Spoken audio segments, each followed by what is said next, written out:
human resources folks are really used to measuring things on a human capital, if you will, or financial systems terms, and not social systems terms. So we'll look like, hey, Kyle, you're a vice president. You went to this school. This is your compensation. And those things are awesome and important, but it doesn't help us get to the idea of psychological safety or any of these other social dynamics and social concepts. So it really is this new body of knowledge that is adjacent to traditional human capital measures. This is the Rebel HR Podcast, the podcast where we talk to HR innovators about all things people leadership. If you're looking for places to find about new ways to think about the world of work, this is the podcast for you. Please subscribe from your favorite podcast listening platform today and leave us a review. Rebel on, HR Rebels. Welcome back, Rebel HR listeners. Extremely excited for the conversation today. With us, we have Dr. Leann Pereira, the Senior Director of People and Learning Sciences at Emtrain. We have had a number of wonderful conversations, and I'm excited to bring that conversation to all of you today. Welcome to the show, Leann. Thanks, Kyle. Very excited to be here. Well, I said before we hit record, I'm just looking forward to just nerding out on industrial and organizational psych stuff because I just find this really fascinating. But before we get into that, I want to understand a little bit more about your background. What got you interested in this world of psychology? No, that is an interesting question. So I think my interest in psychology stems from my need to make sense of the world. So just without getting too deep into it, my background is that I'm Korean and Portuguese. And I was born during the Vietnam War. My parents they had this tremendous love affair. My dad was in the military. He was stationed in Korea. In the U.S. military, stationed in Korea. I fell in love with my mom during the Vietnam War. They had me, so I'm a war baby. But when I got brought back to the States, I was in the thick of all this tremendous racial and social unrest. And I think just from birth, I was kind of like set on this path to make sense of my identity, role, and place in the world. So that's kind of it in a nutshell. That's, it's fascinating. And I think, I also think about it like trying to figure out how the world works, like why the world works the way that it does and why sometimes it doesn't seem to make sense. And in our jobs, Molly and I, sometimes we're just trying to figure out why in the world somebody would do that. So, one of the things that we wanted to talk about today is some of the tools that are out there for us to understand this without being a doctor in psychology. Yeah, right. Yeah. So just to continue the story a little bit, I had trouble fitting in. I had trouble fitting in. I was the only Korean kid in a very Portuguese Catholic school. And, there was trouble on the playground. I was distracted a lot, so I wasn't thriving. And none of this made sense to me throughout the course of my life. I was always trying to, fit in, understand how to relate to others. And I think not until I got to college did all the pieces come together. See, my family, my dad is, we're working class and they were farmers. So nobody was really talking about psychology. That wasn't a thing. You were either a good person or a bad person, and that was it. You either did things well or you didn't, and that was it. And so I was very much in that modality and mentality thinking, I didn't necessarily think I was bad, but I was really kind of shy and not really sure what was going on because things weren't going along the lines that I would hope that they would oftentimes, right? So when I got to college, I began I got into this women's studies program. It was just interesting to me. And I started to learn about social dynamics. And, at that time we were looking at things like the intersection of gender and race. And that really spoke to me. And I started to be able to go back through my history and understand why I might be feeling like with the way I did, why I wasn't necessarily being acknowledged the way I wanted to be acknowledged or heard and so on and so forth. And so, I realized that there was knowledge and learning out there to help me figure out the world around me. And it wasn't just me. There were other people in the world that were experiencing that. And so that started my whole life's work, where I really started to look at, in my undergraduate work, looking at women's studies and gender. Then as I went into graduate work, I started to look at how those dynamics happened within organizations. And I realized that we could help people understand this better. Not just by talking about it, but by creating some metrics and measurement around it. Absolutely. So I think it's a fascinating area of human resources. And it's also an area where many of us are learning as we go. I think we're all trying to do our best, and I think many of us are drawn to, some of these principles of psychology within our jobs in human resources. But we throw around these words like psychological safety, emotional intelligence. Those were a couple of things we were talking about before I hit record.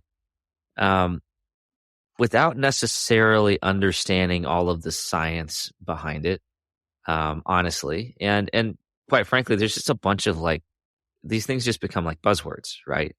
And they tend to lose their meaning. So as you think about some of those principles at work, what are a couple key concepts that we should be thinking about in human resources as it relates to the work that you focus on? Right. So coming back, let's just step and talk about psychological safety for a second. That is an amazing concept made very popular by Amy Edmondson over at Harvard. And basically it's, who can say whom, who can say what to whom and when, right? It's the idea of, can you speak up and say something? And what we're actually looking at are the very interactions between people on a day-to-day basis. And I think when we say things like throw words out like psychological safety without understanding that, the genesis of all this stuff is us. It's the very words that we're saying. I think that we lose the whole, the value of what that concept brings. And so, what I think the first important thing for folks to realize is that psychological concepts are really about how you and I express ourselves on a daily basis. They're extremely personal, and we have this ability to change how we show up, and also to understand how we've been showing up. I think a lot of folks are in the, I can't see the forest for the trees, or like the fish in the water, where we don't quite understand that we're in, what we're doing is right in front of us in the very words that we're saying. Now, human resources folks are really used to measuring things on a human capital, if you will, or financial systems terms, and not social systems terms, right? So we'll look like, hey, Kyle, you're a vice president. You went to this school. This is your compensation, da, da, da, da, da. And those things are awesome and important, but it doesn't help us get to the idea of psychological safety, right? Or any of these other social dynamics and social concepts. So it really is this new body of knowledge that is adjacent to traditional human capital measures. We'll be back after a quick break. And so used to having everything in front of them right away that we forget that innovation just takes time. I myself, I get frustrated too. Why? And this as being one of my best friends is, hey, I talk to you all the time. Hey, man, I'm frustrated in the fact that I can't seem to just get there in the next day. But that's just not how these things work, right? Innovation needs to be planned out. It needs to be very methodical. And then when it finally hits, that's when it seems like to everyone else that it sort of just came out of nowhere. But to you, the amount of dedication that it took over that time.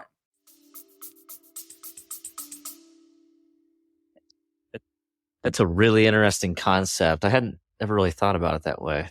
But yeah, the language that we use in our organ, it's dollars and cents. It's expenses. It's revenue. Those sorts of things. It's not. Yeah, it's not social systems at all. In fact, if I started to use that type of terminology with my CEO, he'd look at me like, "What do you have, screw loose? Like, what are you talking about? Like, this doesn't make any sense." So, yes, I do not go on. Go ahead. I'm just saying, but we, in order to be effective in the system, we need to be using the appropriate terminology and thought structure. So what advice do you have for us as we kind of navigate the kind of fundamental difference? So there's been this like sea change. And I think in one of our prior conversations, you brought this up. So I definitely want to revisit the idea that HR is having a heyday or a renaissance in the way that marketing did. So, and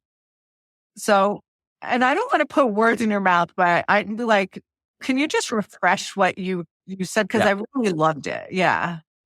Yeah, I did, and had the opportunity to join you on a LinkedIn Live with Emtrain, and that's where the dialogue came from. So if any listeners want to check it out, it was a ton of fun. The point that I was making is, in human resources, we are at a point where our organization, i.e., human resources, we're being asked to step up and take a broader role within our organizations. Things like, psychological safety, emotional intelligence, diversity, equity, and inclusion are now being thrust into the forefront of our organizational leaders' minds. And they're looking to us in human resources to help them work through that. So I think about it not too dissimilar from what happened in marketing, where this thing called the internet came along, and now they got to figure out how to leverage this and how to grow and became a much more strategic business partner than they were prior. And I think I view human resources right now in that same type of intersection, especially as we look at these social concepts, but also the technological aspects that are changing within our jobs right now. I mean, AI, right? Like that is going to completely change our jobs at some point in the near future. We're not exactly sure how yet, but they're going to look to human resources to figure out how does AI impact our people, and how does that impact our jobs, and how does that impact job structure, and all, that's just one small, tiny example. So that was my point on that topic. Right, and so way back when, I think when folks were navigating through the new wave of marketing and capacity and commerce that the internet enabled, there was a tremendous learning opportunity, and folks took a very discovery oriented approach, right? I remember working with startups and it was just a ton of fun. This is a little bit more challenging because there's so much social threat going on in the world. And, but it's very much a whole new domain of knowledge that business folks aren't typically versed in. And what is a mistake? And so the very practical point that I want to make here is that leaders shouldn't assume to know this domain of knowledge. And I think that's what happens a lot with psychology, because we're all psychological creatures and we're all emotional creatures. And then we make assumptions. Well, I know that because I can think and I can feel. And that's what I caution against. Take a step back. In diversity and inclusion, it may seem like a very friendly thing to say, hey, we're all the same. We're all created equal. So, it's in our constitution. We're all equal. So we should all have the same values and morals and all of that stuff. But that becomes very problematic because, not everybody sees it that way, right? Whose morals are we going to take, really? So my advice is don't make huge, massive generalizations, and then really own that this is difficult, but it's important. It's difficult to understand what others need, but it's important to do so. It's difficult to understand, what's going on psychologically within, this business unit or, morale, but we'd like to do that. And, talk about intent rather than, hey, y'all all get over it, buck up everybody, we're all the same. You mentioned metrics and measurements earlier with regarding the social dynamics, and I'm just sitting here. What does that look like? Yeah.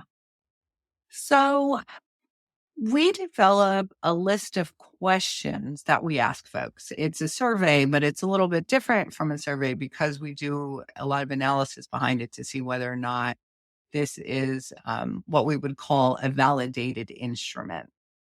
And so basically we ask a bunch of questions, hey, do you feel that folks in your business unit or team are listening to you?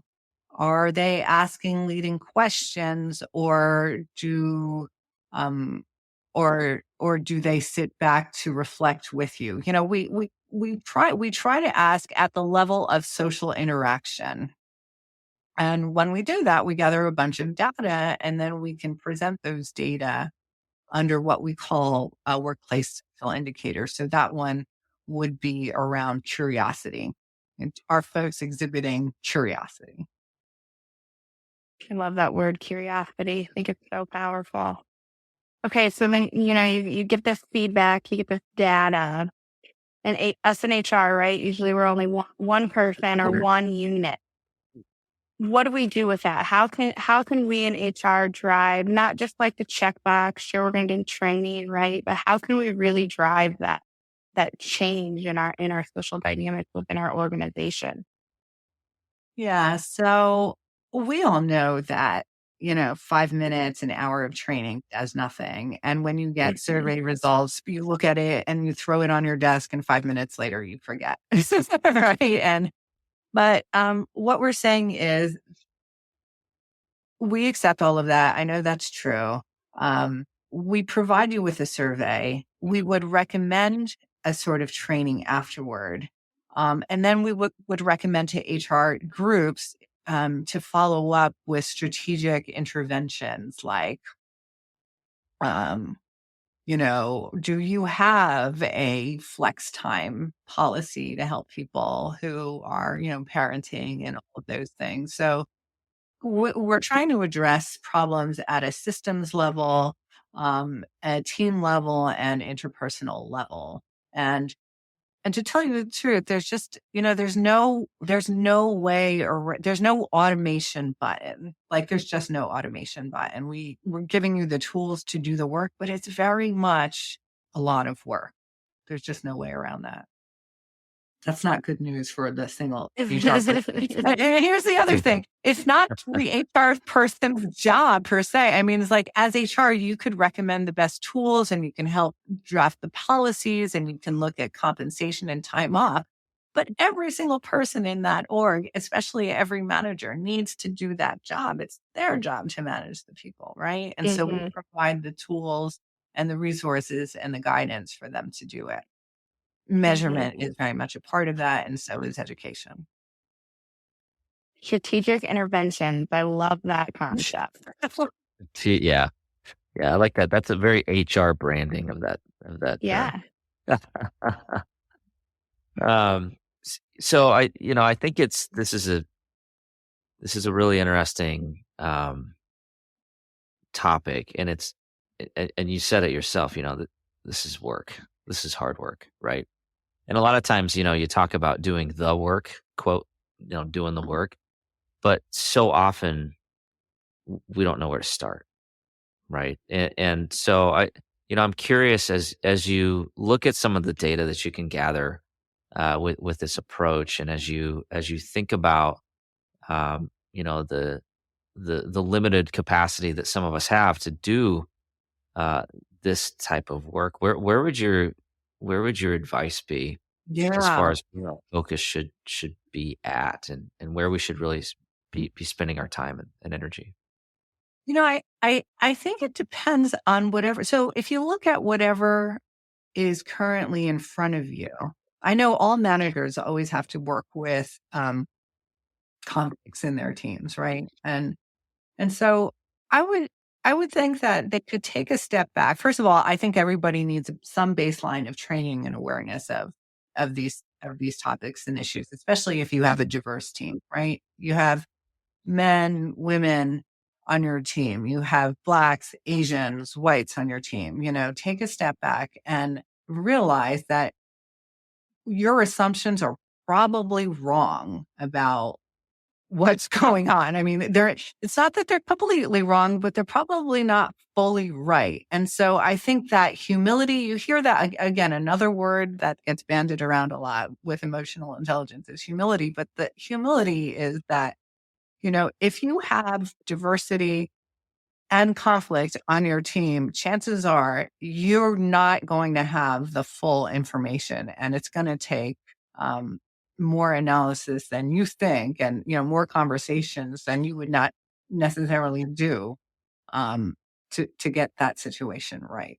So prepare to prepare to put the time in when you see something coming up. Prepare yourself. Absolutely. It's funny. The word humility is funny to me. And it's because when I hear that word, I always think about somebody who shall remain nameless, who is like, I am the most humble person you will ever meet. um, so yeah, don't be that person. But I do think it's powerful to admit you have no idea. Like, your context is probably wrong. Like, my, white guy from the Midwest, my context is probably wrong from somebody who grew up in Brazil, It's right? totally right for you. And the hard part is that, people think that diversity is gumdrops and butterflies, right? Like, oh, we're going to have a bunch of people together. It's going to be kumbaya. But the minute you have your perspective and then you add in a people with different backgrounds, they're going to be suspicious of you, first of all, period, just on the basis of race or gender or whatever. And that suspicion is going to lead them to critically think about what you do even more. So they're going to be more critical of you. And they're going to and because they're smart and working with you all together, they're going to find problems. So what we're finding is that diversity breeds the willingness for people to actually critically review other people's work more, and then find problems more, raise problems more. And so what you're doing, are they being more critical? Yes. Is it because they have a different point of view? Well, that's what our studies are saying, right? It's not necessarily personal, but there's not the general tendency towards norming. Like, oh, Kyle and I were buds.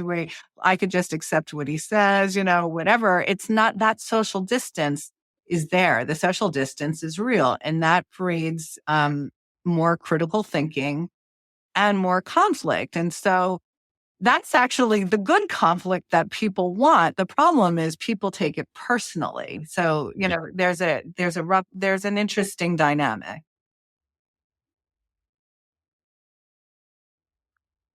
I think it's probably one of the most challenging things that I've had to learn in my career, and typically the hard way, is how to take that conflict that maybe in the beginning is neutral and could be good or could be bad, and try to make it healthy conflict, good conflict, without without getting the ego involved, right? And that's really, really easy for me to say here on this podcast, but it's really hard to do in the moment, especially when we are emotional, messy beings, and we've all got our own baggage and reaction to things that can be challenging to our norm. right? So as we think about the impact that some of this data and these principles can have on our workplace, um, what, how do we handle that? Yeah, no, Kind I of love that that. challenge.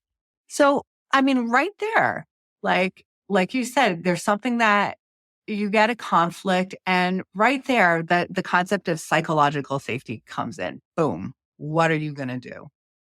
Right.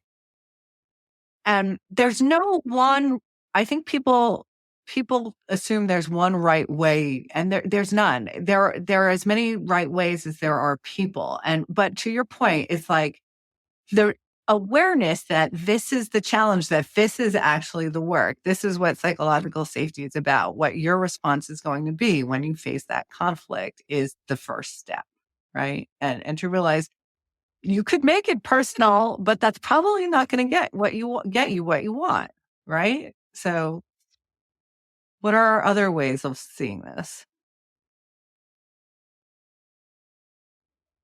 Yeah, it's really, I don't know.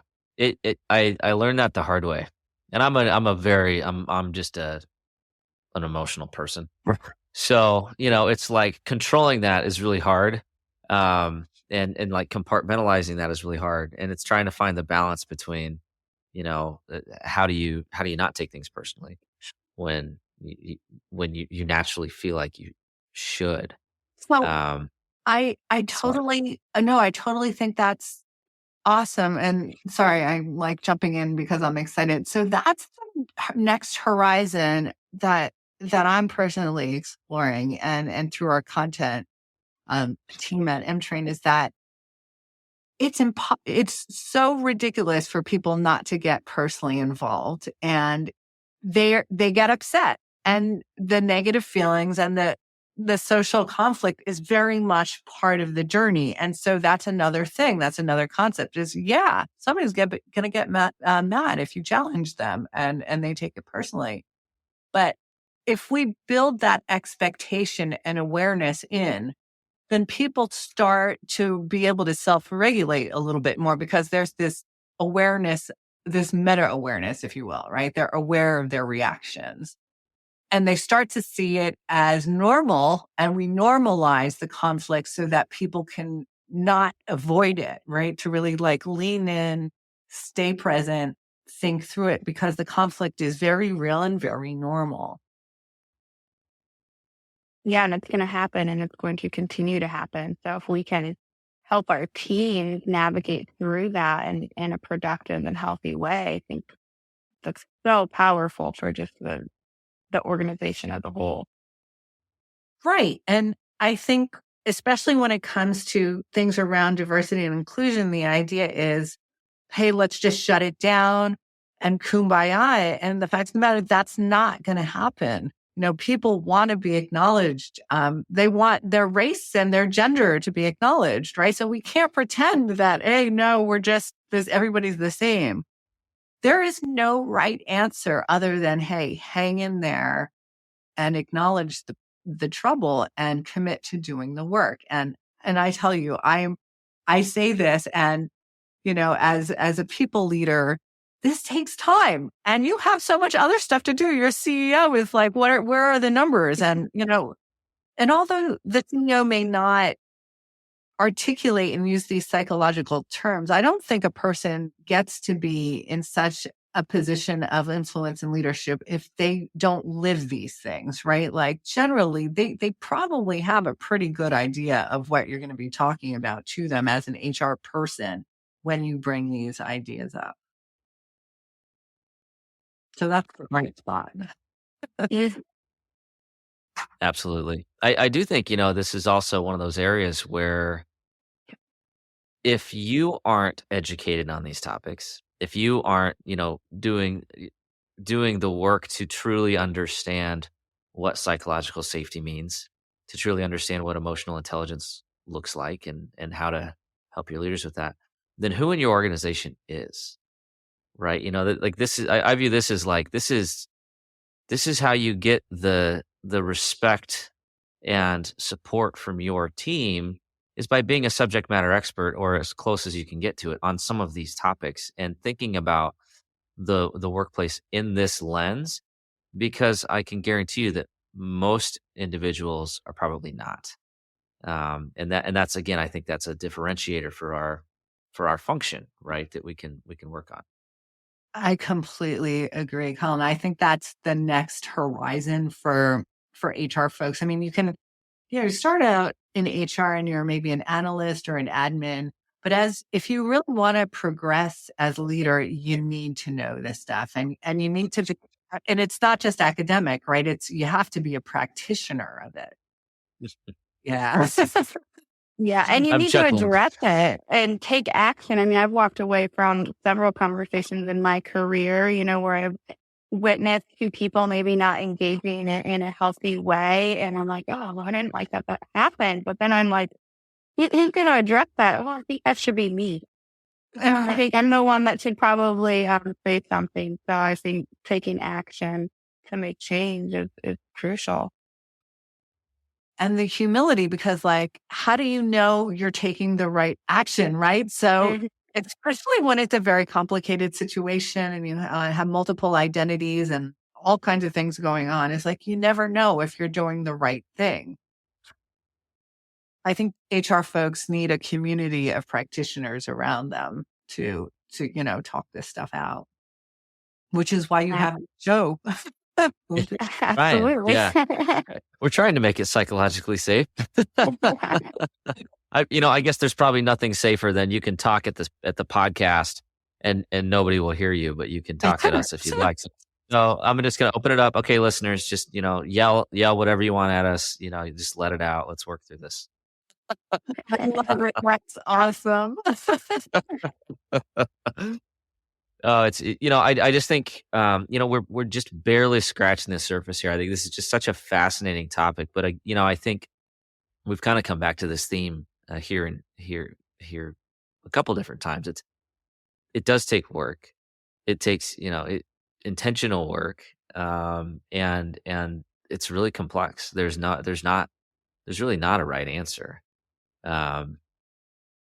There might be a wrong answer, but you don't necessarily know. You are. I love it. I love it. And so the right answer is it's you just take the next step and you listen for feedback. And if you're doing better than worse, then you're on a good track, right? I mean, this is about development, right? Yeah.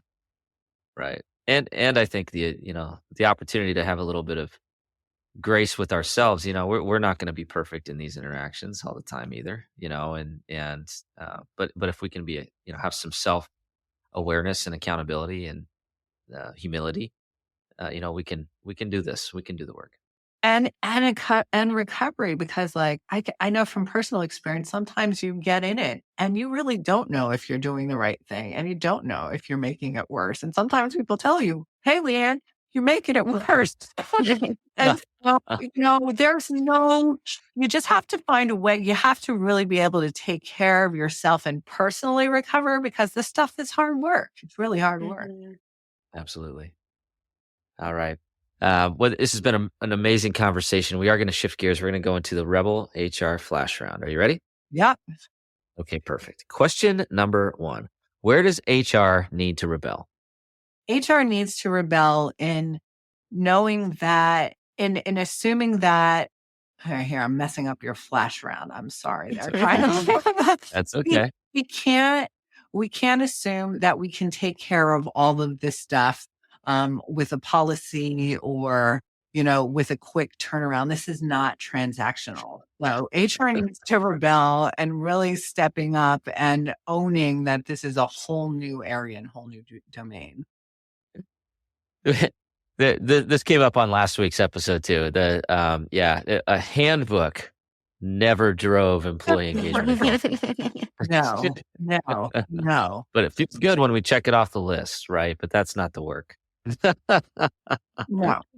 All right. Question number 2. Who should we be listening to? Everybody, including yourself, right? So I think that you really do want to reach out and connect with somebody who doesn't agree with you. make it a point. I love that. I do too. And a question on that I've been wanting to ask. I think organizational psychology is so interesting to me. What is one thing in that realm that almost nobody agrees with you on? With me personally? Yeah. Oh, gosh. That's hard. Yeah. Do you have can you help me out with that? I got to phone a friend here. Can you give me an example? Just anything in the organizational psychology realm. So whether that's, psychological safety, could be in anything.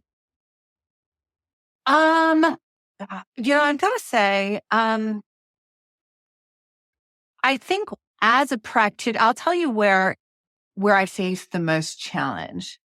As a practitioner, when I come in to diagnose this situation, it's very hard for folks who don't have my perspective or lens to understand what I'm saying. And the first thing from busy executives, the first thing I get is pushback. What are you saying? Why are you saying that? And I think that's true for any HR leader, anybody in this realm. And so I think a lot of people will initially disagree, especially if I feel like I'm giving them a little bit of criticism too. And I think it's a natural reaction. I mean, we all do it.